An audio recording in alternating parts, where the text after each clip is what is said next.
Hello and welcome to LM Teachers English. In this lesson, this is lesson 9 of the Curious Incident of the Dog in the Nighttime Play edition. We are looking at the final few pages of part 1 and it's very exciting and lots happens, lots is revealed, and what I'm going to do once I finish reading today is I'm going to set you an essay question to write. So this is kind of lessons 9 and 10 in one in this video. So the first part will be reading, and the second part will be me introducing the essay to you and how I'd like you to go about answering that, please.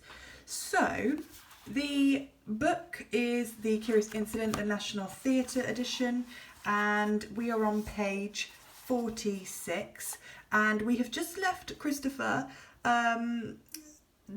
reading Judy's letters, and I asked you a question as well in the previous video about why you thought the letters went back and forth from Siobhan's voice to Judy's voice.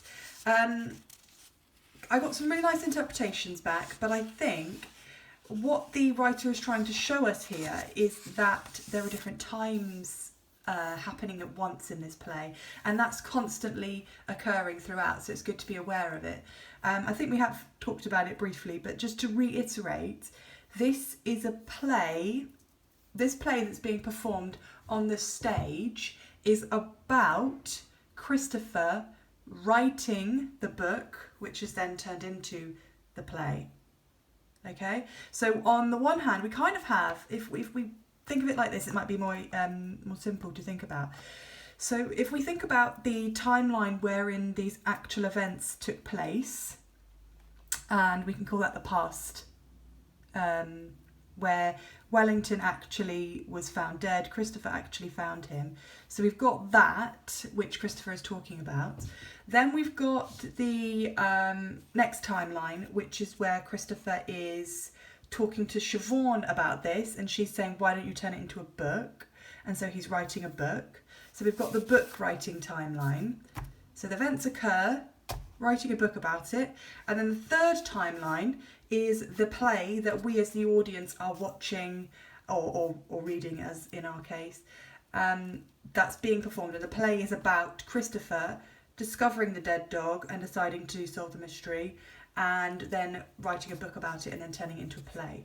So you've got those three timelines. So if we think about Judy reading the letter as being in Christopher's head, so that's happening in the first timeline, and then Siobhan reading out the letter out loud could be the second timeline, because that is when Christopher showed his book to Siobhan and she is narrating from his book.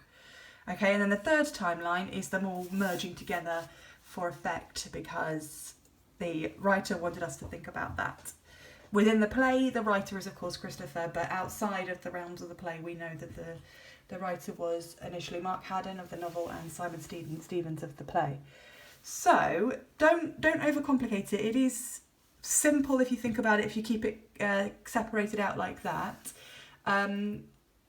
And try to refer every kind of section where the time comes into play back to those three timelines, and that might help you to understand it. Okay, so without further ado, let us continue from Christopher being rather sick after reading his mother's letters and finding out that she is still alive and that she wanted to get in touch with Christopher, but Ed was stopping that from happening. So, what does Ed have to say for himself? Have you had anything to eat this evening? Can I get you anything to eat, Christopher? Okay, look, I'm going to go and put your clothes in the washing machine and then I'll come back, okay? Ed moves away. Christopher sits alone. Ed comes back. How are you feeling? Can I get you anything? Look, maybe I shouldn't say this, but I want you to know that you can trust me. You have to know that I'm going to tell you the truth from now on. About everything. Because if you don't tell the truth now, then later on it hurts even more. So, I killed Wellington, Christopher. Just let me explain. When your mum left, Eileen, Mrs. Shears, she was very good to me. She helped me through a very difficult time. Well, you know how she was round here most days. I thought, well, shit, Christopher, I'm trying to keep this simple. I thought she might carry on coming over. I thought, and maybe I was being stupid, I thought she might eventually want to move in here, or that we might move into her house. I thought we were friends, and I guess I thought wrong. We argued, Christopher, and she said some things I'm not going to say to you because they're not nice. I think she cared more for that bloody dog than for us. Maybe that's not so stupid looking back. Maybe it's easier living on your own, looking after some stupid mutt than sharing your life with other actual human beings. I mean, shit, buddy, we're not exactly low maintenance, are we? Anyway, we had this row, and after this particularly nasty little blowout, she chucked me out of the house. And you know what that bloody dog was like, nice as pie one moment, roll over, tickle its stomach, sink its teeth into your leg the next. Anyway, we're yelling at each other, and it's in the garden. So when she slams the door behind me, the bugger's waiting for me. And I know, maybe if I'd just given it a kick, it would probably have backed off. But shit, Christopher, when the red mist comes down, Christ, you know what I'm talking about. I mean, we're not that different, me and you. And it was like everything I'd been bottling up for 2 years just... I never meant for it to turn out like this. Ed holds his hand up for Christopher to touch. Christopher ignores it. Ed stares at Christopher. Okay, look, Christopher, I'm sorry. Let's leave it tonight, okay? I'm going to go downstairs and you get some sleep and we'll talk in the morning. It's going to be all right. Honestly, trust me. Ed leaves. Christopher groans. He starts counting. 2, 4, 8, 16, 32, 64, 128, 256, 512, 1024, 2048, 4096, 8192, 16384, 32, 768, 32, 768, 32, 768. Father had murdered Wellington. That meant he could murder me. I had to get out of the house. I made a decision. I did this by thinking of all the things I could do and deciding whether they were the right decision or not. Stay home. I decided I couldn't stay home anymore. Christopher, please. No, because I can't live in the house with you anymore because it's dangerous. I can't go and live with you because you can't look after me when school's closed. I could try and... No, because you're a teacher. Yes. Not a friend or a member of my family. You could go live with your Uncle Terry. You live in Sunderland. I don't know how to get to Sunderland. Get a train. Get a train from Swindon. And you smoke cigarettes and you stroke my hair. You're not a friend either. I think I'm a friend. No, and I'm not a member of my family. I do have a dog. Yes, but I can't stay overnight in your house or use your toilet because you've used it and you're a stranger. I'm not really a stranger, Christopher. Yes. 451C, Chapter Road, London, NW2 5NG. 451C, Chapter Road, London, NW2 5NG. 451C, Chapter Road, London, NW2 5NG. Christopher looks at Judy. 451C, Chapter Road, London, NW2 5NG. Light falls. Woo. Okay, so that was the end of part 1. There's so many quotable lines in there. I mean, for one, we found out that Ed killed Wellington, so I killed Wellington. Second, we find all these quotable lines from Christopher saying, I can't live with you because you killed Wellington. That means you must, sorry. Father had murdered Wellington, that means he could murder me. So we see that Christopher instantly values a dog's life as highly as a human's life, and you know, who's to say he's wrong. But the fact that he thinks that his father is now capable of murdering a human being,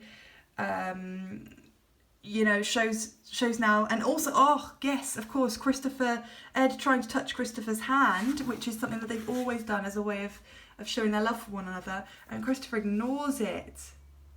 I think as well, I want to just point out that people give Judy a bit of a hard time for being so honest with Christopher and saying, maybe if you'd been different, maybe things had been different, maybe if you'd been different. And thus the implication there is that Judy's saying if Christopher hadn't had or been autistic, then perhaps she'd been able to stay and she'd been able to be a better mother to him. People give Judy a really hard time for saying that. But I think Ed is saying a very similar thing in his confession here, as I call it.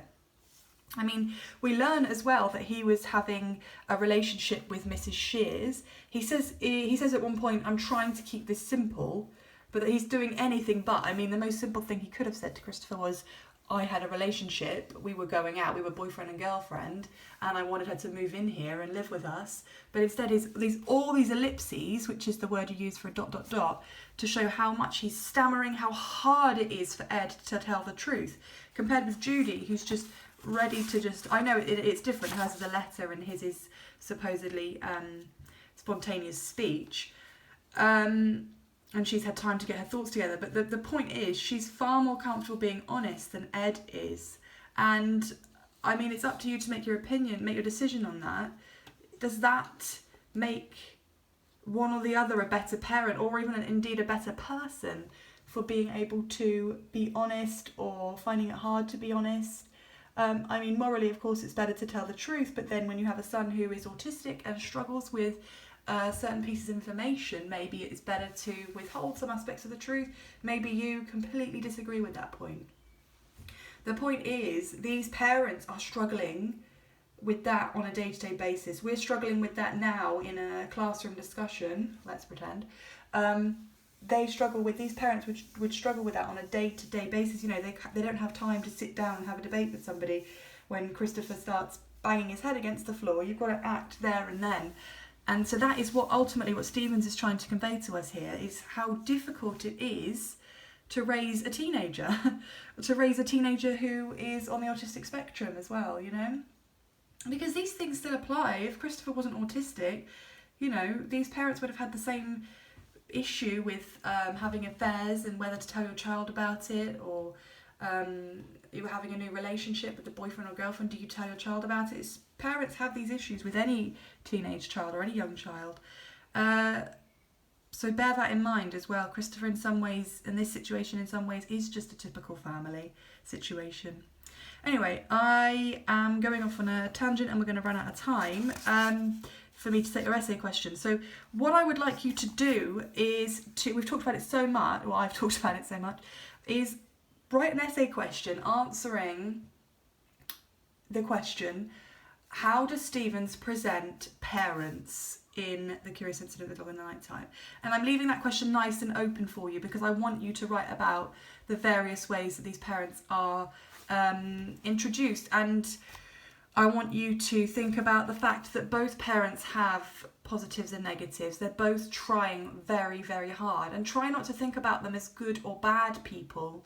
I may have led you to do that in the past through various activities, but in your essay, the more sensitive and the more tentative you are in your approach, the better your essay is going to be. So if you storm in there and say Ed's a rubbish parent, Judy's the best, or vice versa, it's not going to feel very well thought out, or it's not going to be a very balanced essay. So the best thing you can do is to be balanced and think about the reasons why these parents are behaving the way they are, i.e. they want to do the best for their child's on the autistic spectrum, they don't always know what the right thing to do is, You don't have a child on the autistic spectrum and get a handbook with how to raise them in the best possible way. It's not that simple. So they are just trying their best, they're human beings. And then I want you to take a step further away from the play and actually say, no, they're not human beings at all. They are characters in a play, and I want you to think about what Stevens' agenda was here with this play. Why did he write such flawed characters with such an awful situation that hopefully would never happen in real life, but maybe it has? What was he trying to do here? And zoom in on individual moments. So why have Ed kill the dog? Why have Judy have an affair? Why have Judy leave? Why have Christopher ultimately decide to go to London to be with his mother? And that's it. So that's your question that I would like you to answer. The 5-star paragraph format is in the description box below if you want to use that. Otherwise, I would say use this opportunity to perhaps Google what an essay format is. Go a little bit off script, and if you pardon the pun, and try something new with this essay. Have a point that you want to prove throughout.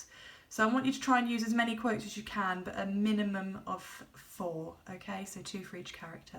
Right, I'm going to have to wrap up now, so thank you so much for watching, and I'll see you soon. Bye!